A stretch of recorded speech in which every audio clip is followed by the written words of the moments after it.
Good morning, good people, brothers, sisters, and beautifully defiant siblings in the movement. Welcome to the unapologetic voice of labor, equity, and action. This is the CWA Hour Power Radio Show, where we amplify the organizers, uplift the everyday workers, and honor the giants whose shoulders we stand on right here on KYOK 1140 AM and 106.5 FM in the heart of Houston, Texas. If you're rolling through H-Town or just fired up anywhere in the world, stream us live at kyokradio.org on the CWA Strong app or catch the replay anytime by searching for CWA Hour of Power on your favorite podcast platform. Because this space, this time, it's about us.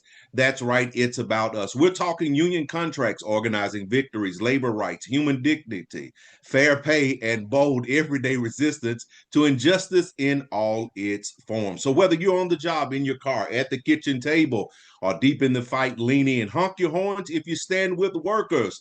Throw a fist up if you know your worth. Joining me today are the fire starters and truth tellers, Micaiah Jones, Sir Reginald Small, David Marshall. So buckle up, beloveds, because this power we build it together. This power is ours. Let's get into it because our union voices are ringing in every district from Alaska to Maine, Texas to Minnesota, Canada to Puerto Rico, because we don't play at CWA. The Communication Workers of America invites you to the 2026 National Human Rights Conference happening August 16th through 19th in Atlanta. Join union leaders and activists from across the country as we gather together to build power, advance justice, and fight for workers' rights. This year's conference will be held at the beautiful Western Peachtree Plaza located in the heart of downtown Atlanta. To register, visit cwahumanrights.com. Again, cwahumanrights.com. Don't miss this opportunity to connect, learn, and organize for a stronger, more just future. And we'll see you in Atlanta.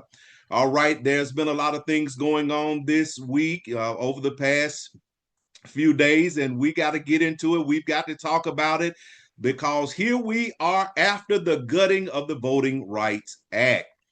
And so we're here today. We're going to talk about it because we know that it's not comfortable.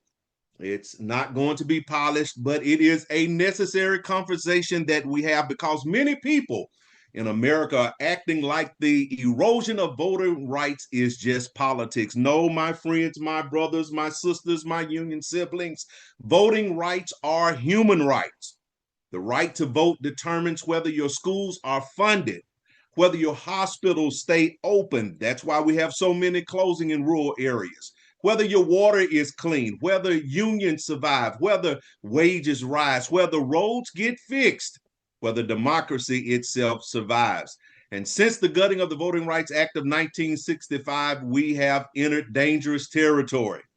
For decades, Section 5 of the Voting Rights Act, because you have heard about this for the last few weeks, it forced states with long histories of racial discrimination, like Alabama, to get federal approval before changing voting laws. That protection mattered because history has already shown us what happens when some states are left unchecked. It's time to check them again. Polling places disappear. That's what's been happening. District maps get manipulated. Communities get split apart. Voter confusion becomes strategy. And power gets concentrated into the hands of just a few. Now, here we are in 2026. Maps are being challenged, primaries postponed, communities confused, millions of taxpayers' dollars being burned through legal fights and redistricting chaos. And the question today is simple: where do we go from here? Because right now, there are more questions than answers.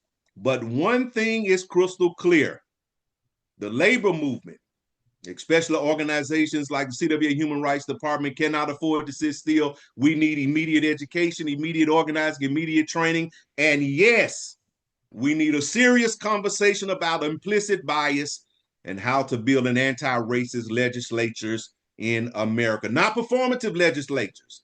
And I'm almost finished digressing. Not performance legislatures.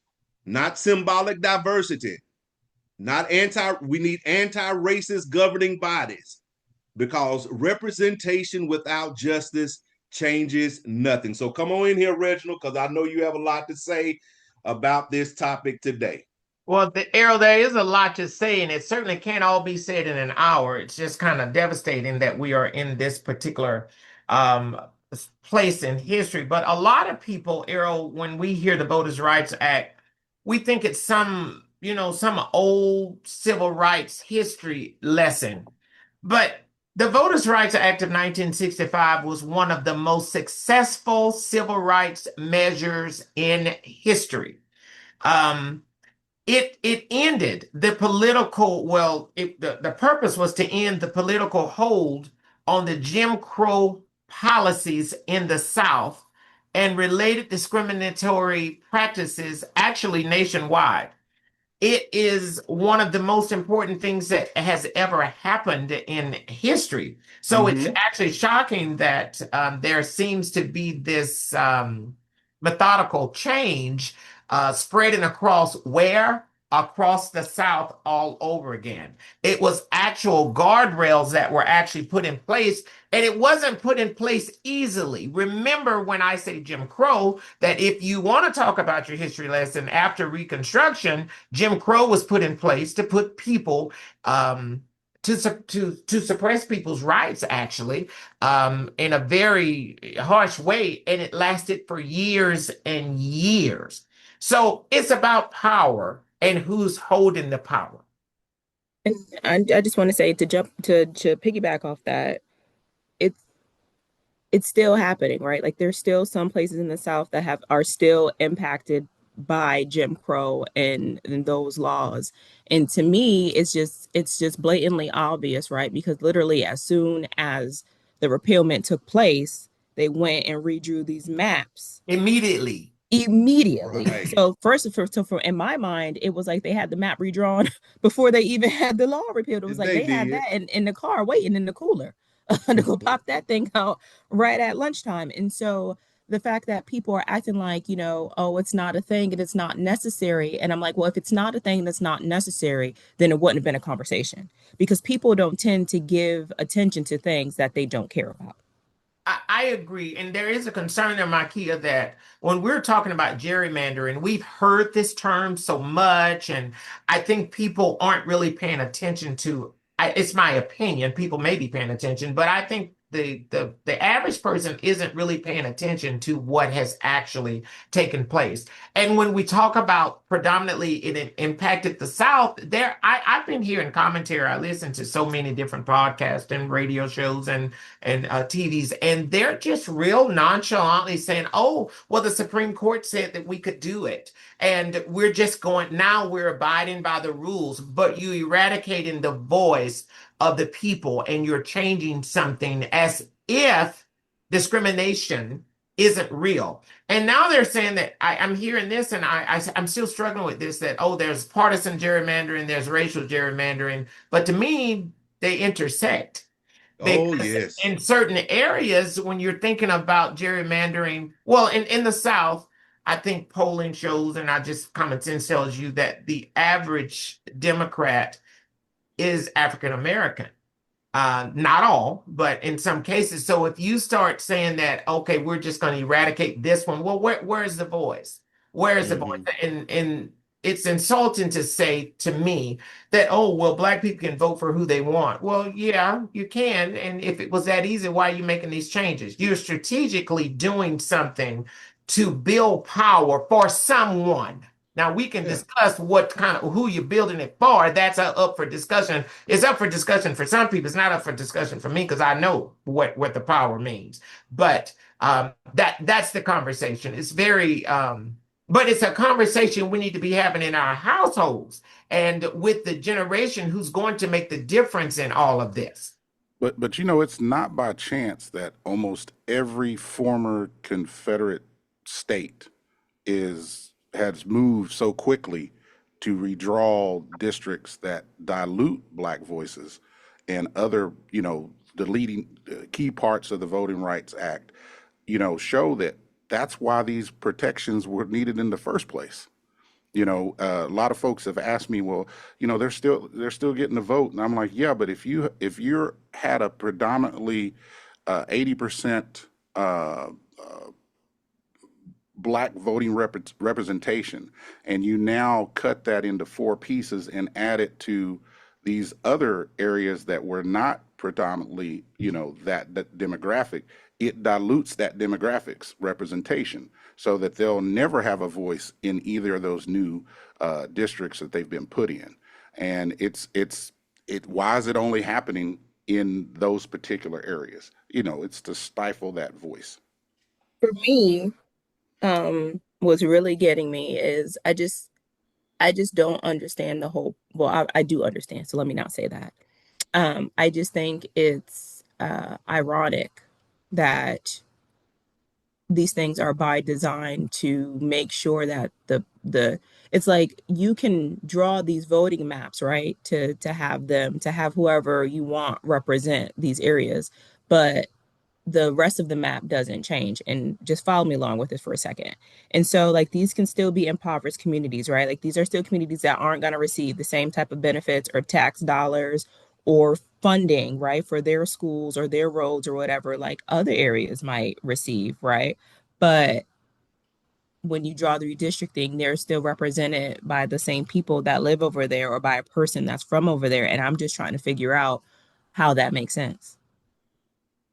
Right, I'm because not reaping the benefits that you all are getting from these places. Like, do you get where I'm going? yes, because certain communities get thousands, millions, billions of dollars more than other communities. And that's not just something we're just saying, but it is factual, And Right. then on top of that, you you can't represent individuals if you have not, this is just my opinion, if you have not walked in their shoes. Well, you're going to have situations where people are representing communities that they don't even go into. They won't even step their foot in the community, but they're going to be representing them. So you're gonna somehow know the needs of the people. This is, I mean, I can't pretend that this is about the people. This is not about That's what I'm peasants. I No, can't right. pretend That's what that. I'm getting at. Like, no.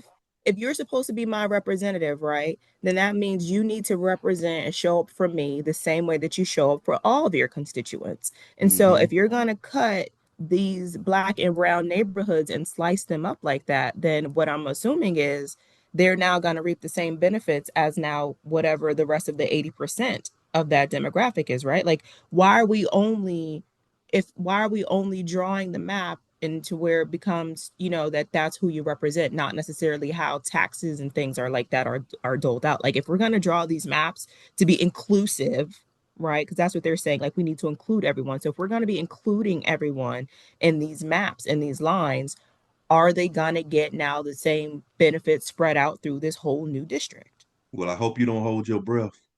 Well, that's that. So in our mock confusion, this stuff is actually becoming policy. Well, Right. and then I'll take it a step further. This is about moving the goalpost. The party in power is not very popular at this time, and they know elections coming up, and everybody's predicting it's going to be just a slaughter, and they're doing everything they can do to stay in power. They don't care about the representation part of it. It's about staying and maintaining that power.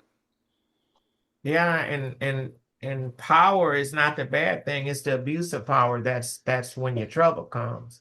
And for Mm. me, it's simple. The people should pick their representatives, and in Yes. Correct. this case, the representatives are picking the people, and that's Right. backwards. Yes, they are totally backwards. Come on, Makia. No, because I'm just, looking at our little notes here, trying to keep us on track because I'm pretty sure we can talk about, you know what I mean? There's so many ways that this is impacted. And so I see here that you talk about, or you have a note, you gave me a note that says, like, black and brown communities now often need 3 times the organizing power just to maintain the same political influence. And I feel like that's right now, right? Like, already right now, we have to overperform, like we have to in almost everything. And so the fact that we already had to work 3 times is hard. And then now where our voice is now only 1/3 of what, someone else's is in our own communities.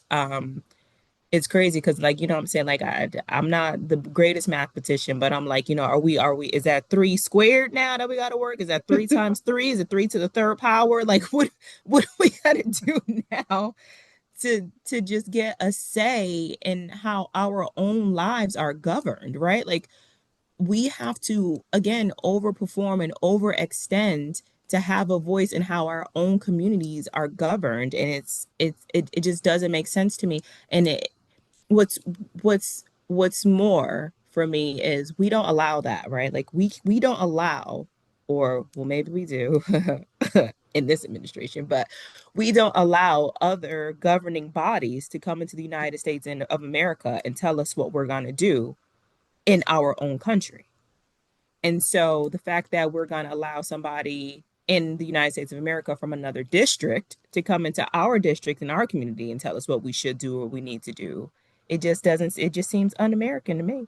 Well, it feels like Mm. you know what's best for me, the voter. You know what's best for me, the voter. And it's like political talking points. I'm exhausted with talking points. It's like robots get on TV and on these podcasts, and it's like talking points, talking points. You're actually telling me that the playing field is equal, but I'm the one in the field.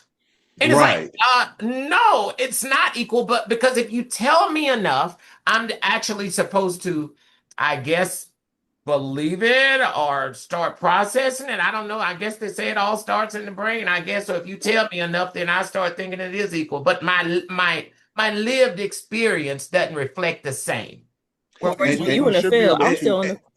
we should be able to hold those folks accountable. Like, if you elected them to office, you should get your opportunity to say, hey, you did a good job. We're going to reelect you, or we're going to send you packing. And when they redistrict, we don't get that opportunity. They have no accountability. And so, we're going to have to figure out how to, course correct this, because you're basically running from judgment. You're not getting the opportunity to, stand on, the 2 or 4 or 6 years that you had office. You just get to move it around and stay even longer.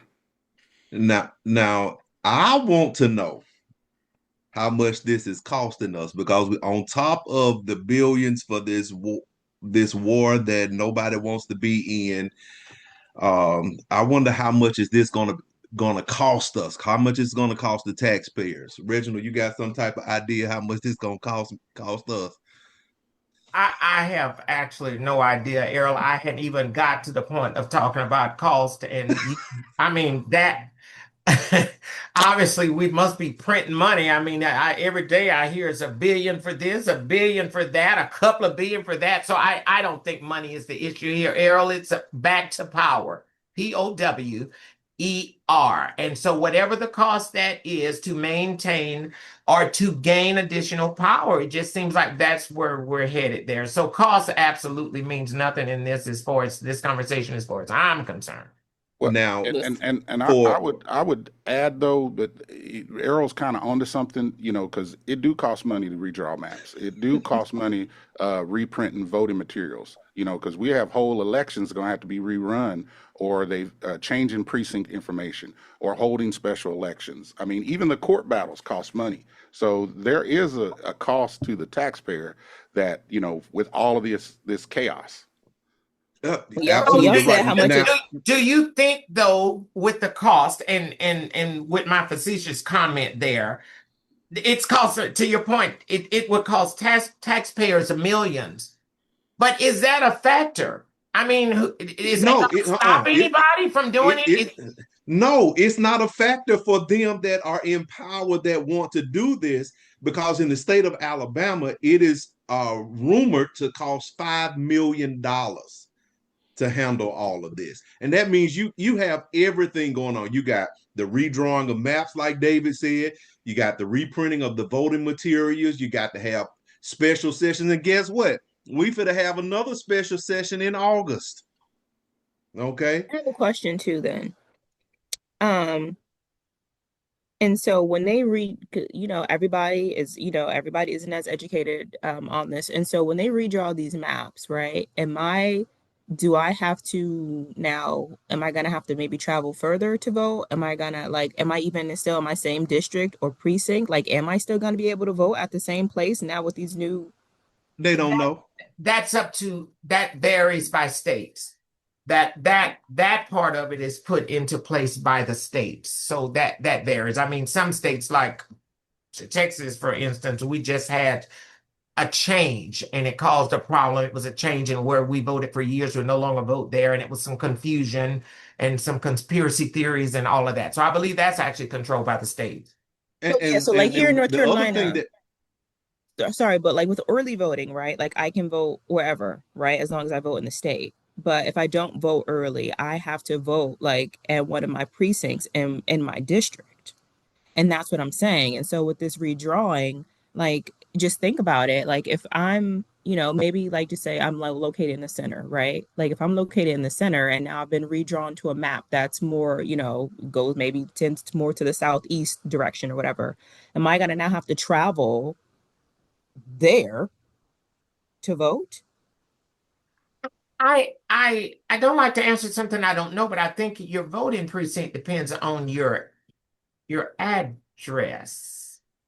Right. If yeah, they're it does. redrawing these It maps. does. But does the is the will there be new voting precincts and All that right. we have to Ah, go I can further? I That's can what I'm tell you we saying. had that issue in Dallas this past primary yes, election yes. where my normal polling location changed on election day. So there would be people On literally election that day. stood in line, to vote where they've been voting at for years, only to be told that, oh no, your voting location's over there. And then you See? go get in And another and line. and I was one of one those of the people. one of the other problems is this right here. I don't know if you guys are paying attention, but Alabama is a welfare state. And what I mean by welfare state, for every $4 they get from the government, they only give one. Oh They're wow. a welfare state. Mm. And around, and I'm sure it's everywhere. You got roads that need to be fixed, school needs investments, hospitals are struggling, rural areas do not have hospitals, they have to travel 50 to 100 miles. Water systems need to be upgraded, and all of this should be very concerning for everybody. It really does not make any sense, and you just throwing money up a while. Let me hush. But it's just throwing money out of the door. Are you from Alabama, Errol? Yes, I am. I'm gonna let you keep Alabama and going. I can't comment on Alabama because I'm born in Louisiana and I live in Texas. So Well, Louisiana just as bad. They yeah, 49th so and 50th too. So exactly. So but again, it's back to the whole point of this. That the southern states were impacted the most, and here they are the ones who had the redistricting maps in the trunk of their cars to go and actively change immediately when the Supreme Court made the ruling. yeah, And because so, they've been planning is this. it good for the state as a whole? No, No. it won't be. It won't be. And That's it's why not we good need for a the country forensic as a whole. And audit. that's what people need to understand too, because we still have this electoral college.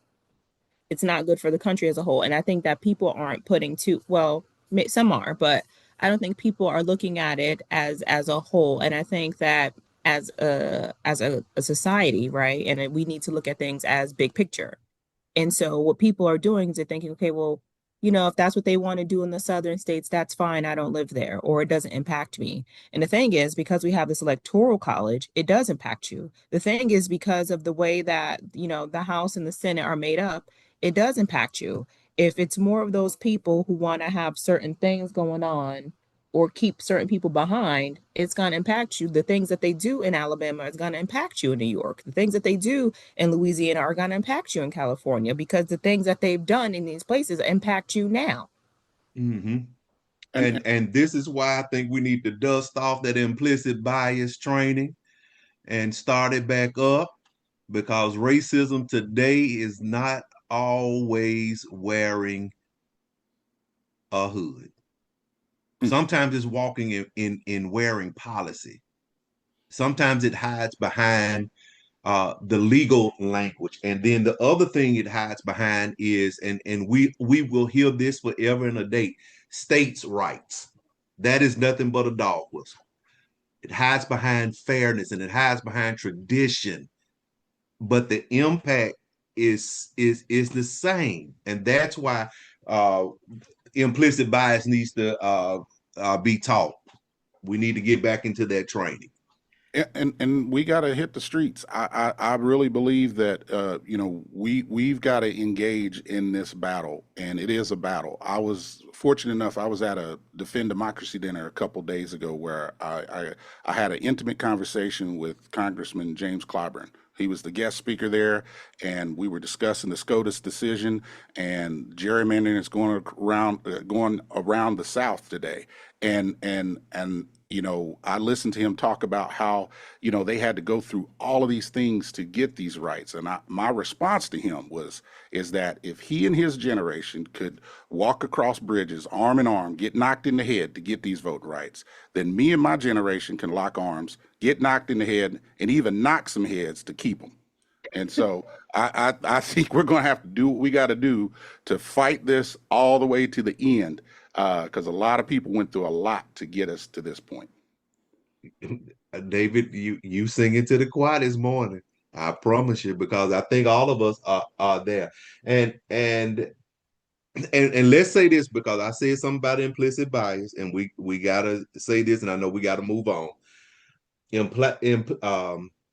Anti-racist legislation does not mean electing Black people. It means electing individuals that know what people need. Come on, my kid, because you know what? Even in that statement, I'm trying to figure out why we haven't figured out that it's not necessarily just a race war, first of all, right? And it's not just about Black people. I think that, like, in a lot of movements, Black people incorporate other people into their movement, and so when we get things and we write things as Black people, or when we fight for things as Black people, we fight for them for all people. For the most part, like the Civil Rights Act, it encompasses all people. It doesn't say Black people specifically, and we don't, as Black people, have Black people laws. Like, we have anti-Asian laws, and we have, we have pro-Asian laws and things like that got enacted into place. But whenever it comes to a Black movement, the movement for us applies to everyone. And I think that when we look at what's happening right now, again, when it comes to racism, there people are saying, oh, Black people. No, this affects you too, because let me tell you something. If you're white, Asian, Latino, whatever, in these other spaces, or indigenous, and you're in these spaces accompanied by these Black people, you're going to be affected by it. And if anything between these Muslim bans and the Asian hate from COVID and all these things, if anything has to, and the way that ICE has been, if you haven't learned anything from society, know this, that it's not just about racism, it's about classism. And the whole point is to keep the 1% as far as possible away from the 99%. And the fact that they are able, and I keep saying this, they're able to dress up this class war as a race war and use that as a tactic to keep people divided and keep people separate and to keep people thinking that things don't affect them is crazy. They're having this war on Iran and all this stuff, and you're like, oh, well, that's them and the Muslims this, or whatever the case may be, but you're the one paying these high gas prices. Gas was just $3.80 yesterday, and I went by the gas station this morning and it was $4.31, and I turned my car right back around. I'm sorry. You paid $3.80 in I'm in North Carolina. Oh, okay, because I paid $4.99 on Saturday. I mean, on Monday, I paid $4.99 a gallon. My premium was $4.57 yesterday.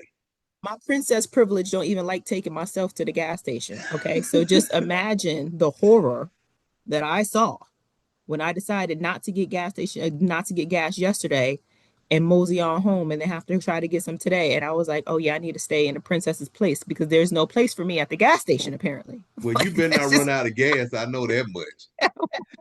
Look.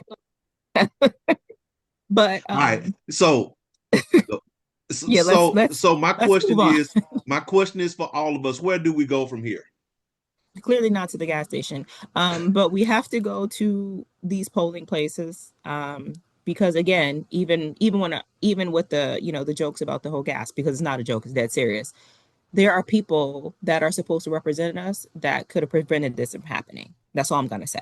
Right? Mm-hmm. Like they are there to prevent these things. Literally, like that's the whole point.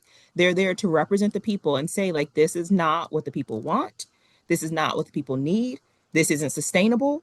And we're not gonna go for this. And right now, I feel like the seats there are just empty. Like, you know what I mean? It's like, they ain't selling any tickets for the House and the Senate this year because nobody's saying anything, nobody cares.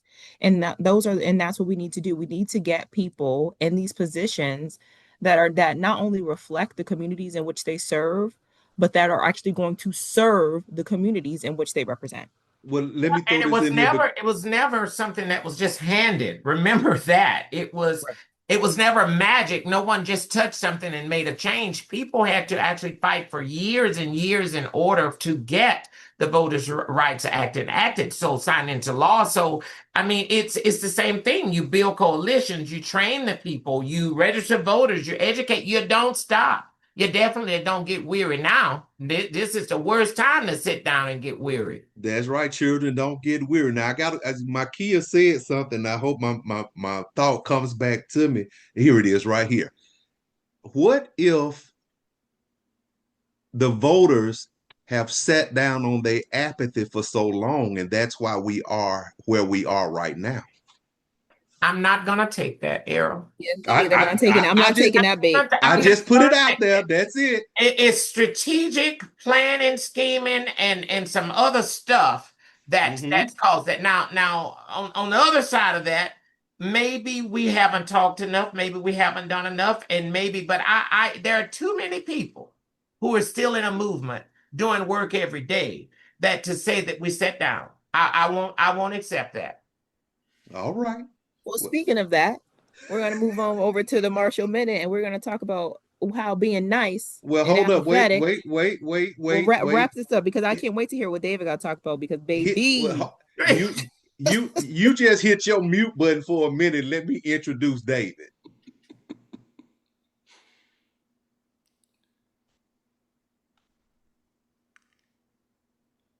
I don't hear a thing, Errol. Me yeah, well, go either. ahead and introduce it. Go on, introduce what Damn, I didn't get my I you did, gonna sing a man. little hymn or something, I was waiting on my theme atomic song. dog or something. I'm waiting on something. Man, I was waiting on my theme song. I guess I don't get one today. No, I think somebody had done something over there on the other Well, side you when know they what? came Tammy, home. you should I'm feel glad that you brought that disrespected. up because I'm like, as much work that me and Reginald have put in, David got a theme song, Timmia got wolves and howling at the moon, and all Yeah. I get is cussed out for putting people on mute and producing the dang on show. So I'm like, this is crazy. If anybody's supposed Well, to, I need some type of glitter, sparkles, no, something. I don't know what happened, Dave, but I know somebody must have come in and changed Yeah, something. I know They when I did. got here, the yeah. music was off, so that's what happened. So come Maybe, on here, David, with maybe the I got Marshall produced Minute. out of my theme song. Yeah. Well, good morning, family, and welcome to the Marshall Minute. And I'm definitely going to switch gears today and discuss something that I think can help us during this crazy time, and that's the important differences between being kind or being nice. Oh God, David. Now I didn't know I was gonna have to fight today. Hopefully, this will make for a spirited conversation. Oh, it sure will, because I'm about to go lace Oh. up my Timbs right now. Okay, so the differences between being kind and nice are subtle, but they're real, even if other people around us are not aware of the differences. Now, I believe our internal trust and respect measurement gauges do notice the difference. What we say or do will always impact what people expect of us, both now and what they expect of us in the future. So in union work and in our personal lives, the difference between being kind and being nice is all about intention. Repeat that. In union work and in our personal lives, the differences between being kind and being nice is about our intention. But I'm gonna how let do you keep. I? I'm gonna let you. No, Like Kanye said, I'm gonna let you keep going, right? But all I'm gonna say is we had a conversation about maybe a month or so ago, right, about tone and how people receive things. And I kept saying, if our goal is like a good outcome and our intention is something good, that my tone shouldn't really matter. And also, I'm Oh, gonna say now but you, we we're ain't not going going. Wait a there. minute, We we're are not not going back going down there. that road. But all I'm Let me saying find is, this mute button I real love quick that that was the because point that the go on, David. but I don't know your intention, and I'm gonna let David go on back. But But I don't know your intention if your tone is nasty. well, I don't know what your intention is. I'm blinded by your tone and your unkindness. well, on one hand, being kind tells others to expect a more involved and more trustworthy and more potentially supportive relationship. But on the other hand, being nice tells people, to expect a largely superficial, polite, low drama, and low comment relationship. Polite. But in almost every case, being kind takes more effort, while being nice has the benefit of being a low commitment, quicker, easier encounter. I wish y'all could see my T fingers, because talk about it. Go ahead, Right. David. But don't get me wrong. It's better to be nice than do nothing. But when there is an option to go the extra step, I think being kind is better, even if it's only for your own health benefits. And yes, both the giver and the recipient of kindness experience will have an improved well-being and benefit from a generally healthier and more interconnected community/culture. Being kind also has a positive impact on each of our mental, emotional, and physical health, due to the stress relieving benefits. And being kind can also create a ripple effect. As people see you and I being kind, it encourages them to also practice that kindness, potentially fostering a greater overall sense of trust, respect, and community. So, Okay, so wait a minute. Because we need to do this and have this more so in practice, right?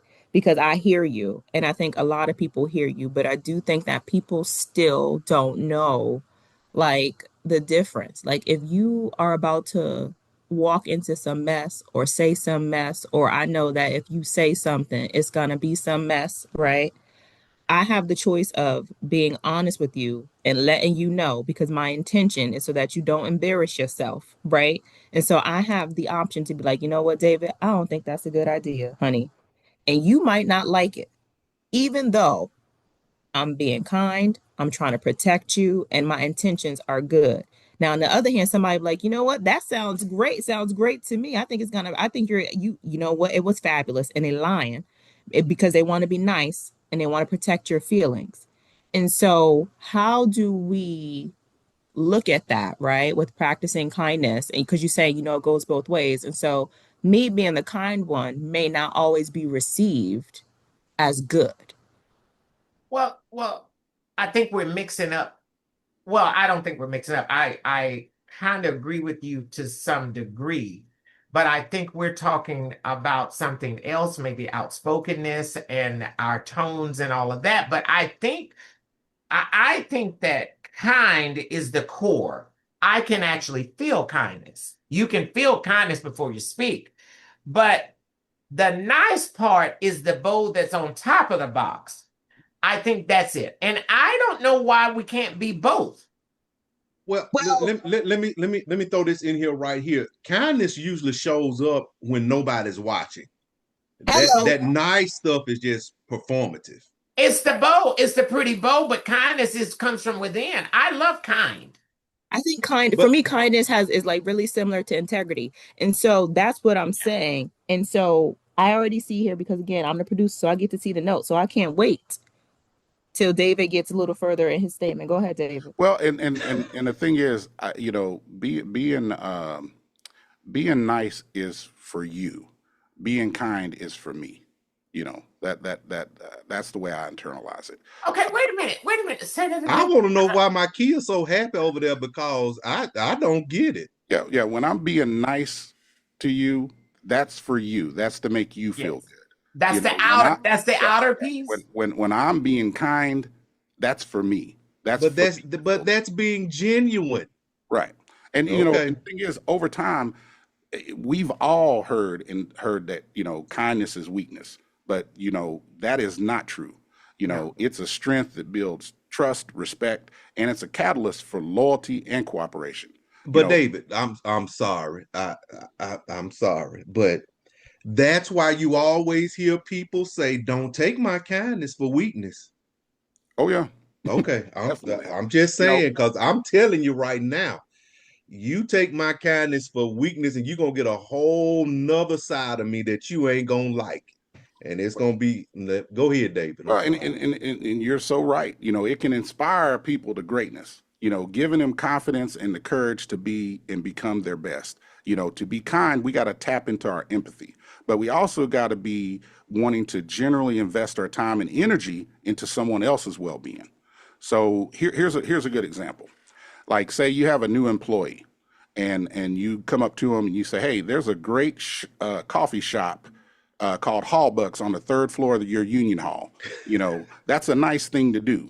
But a kind thing would be to invite them to join you so you can show them exactly where on the third floor that great coffee is. And then if you really want to knock your kindness out of the park, you introduce them to your favorite barista. His name is David. But that was an inside joke. We have a Hallbucks on the third floor here. I'm gonna advertise it every single chance I get, because Is the coffee free? Union coffee. Yes. Yes. Oh, I David, definitely will become a patron when I'm he, in. When I he makes the coffee, and he does do a kind act. He not only makes it, he'll come to your office and ask, "Would you like me to make one for you?" do Yep. you deliver? Do you have And that's non-dairy options? He does. that's where the authenticity comes in. This is an important element of being kind. I mean, as soon as it feels like you're putting it on, you won't be trusted.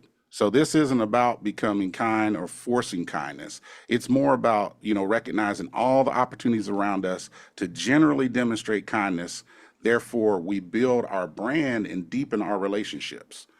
you know so from time to time, being kind might involve putting other people's needs before your own comfort, like in challenging situations when we provide constructive feedback. And I think this is what Sister Makia was talking about. Hello, it is. Hopefully, with permission, helping them to grow and evolve and learn from their mistakes, and then helping others, from the places they may be falling short and negatively impacting their long-term career, is also kindness. In this case, being kind demonstrates your deep commitment to that person. Now, at other times, kindness is when we don't help someone or give someone the solution to a solvable problem. In this case, kindness is giving someone space and encouraging courage, and then for them to develop the solution themselves. The struggle helps them build resilience, patience, thoughtfulness, and the pride as they grow and become more independent along the way. Okay, now So stop you right can there. be kind by stepping back. Hello, and you can also be kind by telling people the truth. And I was talking to Reggie about this last night, and I said kindness is delivering a plainclothes truth when people would rather have a dressed up lie. And I say this because sometimes people don't, again, because we're talking about intention, right? And sometimes if people aren't nice, or if people aren't having their ego fed or their emotions regulated, they tend to not hear or not see what your intention is. And so if you have a goal, or if there is something that you're trying to achieve, it doesn't matter what it is to me, right? But if I'm kind and I care about you and I want you to be successful, I'm going to provide to you whatever it is that I can provide to you to help you achieve that goal and reach that success. I am not going to send you out here with a bow on your head and your shirt is under and your fly is down, because that would be the nice thing to do. Like, oh, you look great. You got a whole stain on your shirt, but you got this confidence. I'm gonna just let you go ahead with your stain. No, honey, you need to go change that shirt, because once you get in there, that's what they're gonna see. And But so that but on the kind, other, wait a minute. I'll see that kindness, right, of me trying to protect you from embarrassment, right, is there, but it may be received as I'm pointing out a flaw.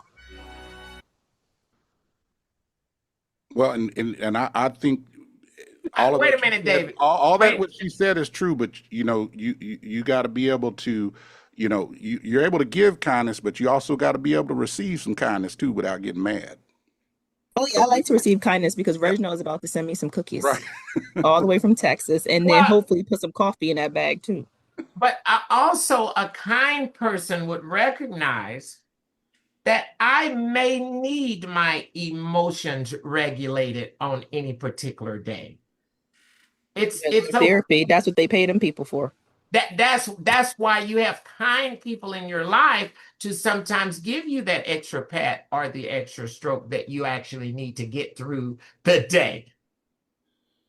Well, and the thing is, being kind does take more of an investment, but the beauty lies in the potential for the simplicity and flexibility and spontaneousness of the moment. And like many intrinsic motivators, being kind doesn't cost anything or next to nothing. But the small, constant acts of kindness become true markers of our brand and our reputation. So I'm going to leave you with this. So whether it's at home, at the union hall, with friends, or at the job, practicing kindness will help you build a nurturing, respectful, and trustworthy environment and strong, long lasting relationships. So until next time, this has been the Marshall Minute, where living well is the greatest act of love. All right, that's that Marshall Immediately, Minute. no, that'd be. That's in the stone. That's in the stone. You can't mess with that now. And respectfully and in saying this with all In the spirit of kindness, kindness. in the spirit of kindness, I'm kind of agree with my kid. Now people get music and howling wolves and all of that. Good music, entry songs and all of that. Who do I need to call or email? Well, clearly, as a producer, I didn't even know nothing about it, so it's above me. That was a great segment, and I am going to really look at kindness versus niceness, and I'm gonna look at that because kind is my favorite word. I really do like kind and kindness, and I do believe they can go in one package. They should go in one package. And I Listen, love that you were inspired to practice can we kindness. stretch this? Look, can we stretch this out just a little bit more? And do I get some music? It depends. Because if not, I'm not gonna be No, I don't compensated. have Well, I'm yours gonna queued nicely up. say no. I think we need to stretching it out. I don't know what to stretch it out. We just need to be those things a little more. This is what I really want to talk. Have y'all ever thought about that? Sometimes people are scared to be kind because they've been taken advantage of before. I mean, there are those situations and there are those people. I mean, that does exist because you started off saying that people can sometimes abuse kindness because they take it for weakness. That's one of Hmm. the oldest things. Yes. And I also think that you have to set your boundaries because boundaries are going to matter as well. Because if you don't protect those boundaries, or if you don't set those boundaries, then you're just giving up on your peace because you have to protect your peace. You do have to protect your peace, Errol, but life is a whole journey. You don't just snap your finger and you get all these things. You don't just, I mean, and if you think you can do that, more power to you. But I can tell Hmm. you that life is a journey, and you establish boundaries. Boundaries are something that come over time, and how to bottle emotions and all of that. That doesn't come just you're not just born with that. It's You're it's right. it's a You set process. those boundaries. Yeah, Yeah, you set those boundaries. It's a process. yeah. So I think, and you maybe kind of to tie all of these things together, like when you're talking about apathy earlier, and when I think for me, like I said, kindness for me is really close to integrity and to empathy. And I think you do get to, I do, it is abused sometimes. And I do think that, we have to, like you said, set those healthy boundaries. But I think that if you genuinely embody kindness and move with that empathy and that integrity, like yeah, you get to choose where you dole it out or how much of it you expense, right? But I think that it's important to live in that, right? Like a kindness is going to be me even if like I don't agree with someone, or I don't agree with your politics, but with kindness I'm still not gonna you know leave you out here without, you know, gas, or if I don't agree with your choices of, you know, and who you choose to love, that doesn't mean that I'm gonna go out here and attack you. Like, you're still a human being, and I can be empathetic and sympathetic to you that way, or sympathetic and empathetic to your struggles that way. And I think that if we in this world, if more people moved with kindness instead of being nice, right, then we wouldn't be where we are. I feel like if more people move with kindness, then again, these laws and these representatives and these repealments wouldn't go through, because we know that these things are going to negatively impact someone. And so, yeah, it's nice to be like, okay, well, you know, I understand that. I hear what you're saying. And then, you know, and then that's that. That's the end of the conversation. But kindness, I think, would, you know, things that David told us, kindness moves further. Kindness shows that we're genuinely interested and we're genuinely um, uh, invested in the success and the overall well-being of you, of who you are. And so I think that if we, like I said, if we practice kindness more as we moved through this world and this earth together, we wouldn't end up in in these terrible situations all the time, because you would be more empathetic and sympathetic to things that affect other people that are not you. Well, and that was one of the reasons why I picked this segment, you know, because, you know, I when I started researching it, I was like, well, hey, you know, a nice person is someone that, you know, conforms their behavior to what society sees as nice. But a kind person don't necessarily care about what society thinks. They're acting out of a deep rooted, you know, love for his fellow beings. You know, like I said earlier, the nice person is focused on themselves, you know, and does things to be perceived by others as nice. But the kind person, you know, all they want to do is relieve the suffering of the thing in front of them. And so I just wanted to note the distinction between the two, because they're both, you know, good adjectives to strive to be, versus being mean or, you know, obnoxious. But I just wanted to define the differences between the two.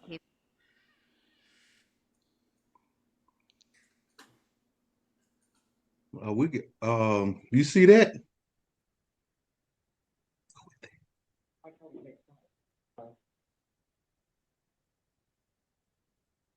Okay, and so now let's talk about Errol's favorite part of grocery shopping, the self-checkout. I was wondering where we go. We don't really have to even get to that one, but Reginald. About self-checkout. You know how I feel about self-checkout, and I think we need to be boycotting self-checkout unless the stores are going to be giving us some kind of discount. Why am I going through a checkout line where I gotta bag my own stuff? I gotta collect my own change. I have to do everything, including roll my cart out of the way, and I'm not getting a discount for it. I'm enriching your pockets because you done laid off Susie's daughter, who would have gotten that job, and you're not giving anything to me for it. I don't do self-checkout. And I know we're in a microwave society. Y'all might be calling it something else now. I don't know, but we're in a society where everyone wants to do something quick. We don't want to wait. But somebody, on a serious note, needs that job. And I am for employing folk, and we need to stop using these self-checkouts. And you're going to get enough in riding in these cars with no driver. Okay, I think our president Cummings is Oh, joining. that's Is that Mr. you, President Cummings. Cummings? All right. All this kindness y'all talking about. Do I need to be kind to president? Hold on. Bring him all the way on. Take him off of mute.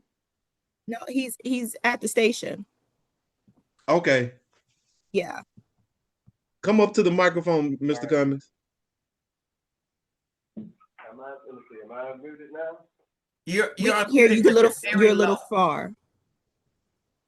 How's everybody this morning? I've been listening to this interesting conversation about kindness and niceness. Right after y'all start talking about what's going on politically, I said, how in the world they expect me to be nice and kind? All this craziness is going on. But but it's been interesting. I thought I would surprise y'all this morning. I actually came into the studio to handle some business, and I said I'm going to go down early and see what the human rights group are talking about this morning. It's been really interesting. It's been really interesting, especially the first part of the conversation about what's taking place in this country today. And I just want to mention briefly that I think y'all nailed it as far as the comments about why we are today and how people are acting today. I think at one point you missed, and that's why I decided to call it, and that's power. There are some that have felt for years now that people of color have too much power and too much influence on what's taking place. And I think with that challenge decision that happened the other day, and the way these states have all of a sudden decided now that they want to change their map to exclude. And we got to make it very clear to people. This is to exclude representation of people of color in this country. Is absolutely ridiculous. And it's all about power. They want more power. You know, most of the states in the South are already run by Republicans. Yes. But we do have some influence. The fact is, not only do they want the power, they don't want us to have any influence anymore. That's what this is all about. This is about a power grab, and it's all being led by this president who is daily insulting people. And just think about some of the fights that are taking place in some of these states right now in their legislatures. How they're being treated, how people of color are being treated. And so I just want to make sure that you don't forget about, yes, it's racism. I mean, there's a lot of isms involved in it. More than anything else, it's about power. Absolutely. And how do we fix it? We got to vote. That's right. Simple as that. We got to save ourselves. We got to save ourselves. And I think Reggie or someone said that. No one's going to save us. We've got to save ourselves. And I think about bringing back the explicit bias training. I thought that was a good point. Yes, we do need that, but we also need to make sure everyone in this country understands clearly what's taking place now. This is a power grab because there's so many who thought people of color for so many years have had so much influence, and they're doing everything to try to take us back. But it's been a good show. I know you might have some more points you want to make, so I'll just stop there. But I want to make sure that I made that point. But it's been a great show, and I enjoyed listening to all of you. Well, thank you so much. Well, are you upset that you don't get theme music? I mean, as a president, you would think that you get a theme song too, because I don't got one, and everybody else got one. Apparently, I think that at least the president. Guess what, Makia? Just for Mr. Cummings.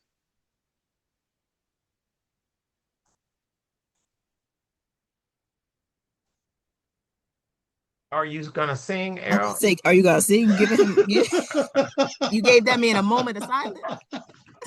No, there it is right there just for him. There, his theme song right there.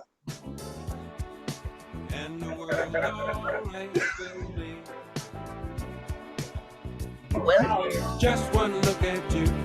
Well, thank you so much for joining us, President Cummings. It's been great to get your feedback and to hear that. And yeah, to your point, Reginald did point that out too, that it is all about power. And it's ironic enough that that's the name of our show, right? It's our power. And like everyone said, like that's what they're trying to silence now. And we can't relinquish it. We have to do all that we can to keep, because I don't feel like we got a lot of it anyway, but we have to do all that we can to keep the little bit of that we have and to gain more. Right, Errol? All right, you're absolutely correct. And guess what, guys? This is our hour now. And I just want you to remember that you can't celebrate freedom while weakening voter rights. See you guys next week, Thursday morning, 10 a.m. right here on kyokradio.org.